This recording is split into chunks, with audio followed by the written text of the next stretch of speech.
The number one pick in the NBA draft. Sounds great, doesn't it? Well, there are number one picks and there are number one picks. There are no-brainer picks. There are years when it's so obvious who it's going to be. You're going to get a transformative player.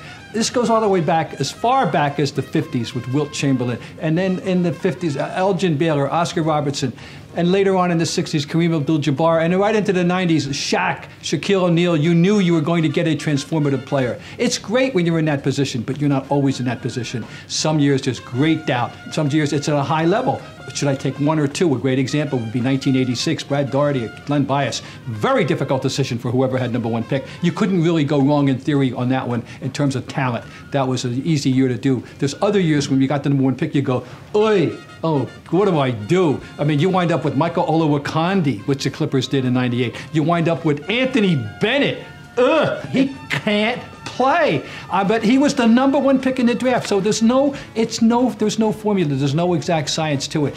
There's a lot of luck involved. Another decision that you have to make sometimes on the number one pick. Do you draft the best player on the board by your evaluation, or do you draft for need? This is true in both basketball and football particularly, but believe me, there are some years when you're very lucky, you go high-fiving around, the other years you go, ooh, we might really make a mess out of this thing, and so you just don't know. This year, the consensus is it's a great draft, that you're going to have a player 1 through 10, 1 through 15. That's fine. That's an exception. Believe me, it's not normally the case. So the number one pick, it's not always what it seems to be. So let's say it's one of those years where there's a really an honest choice. You're the GM. What would you do?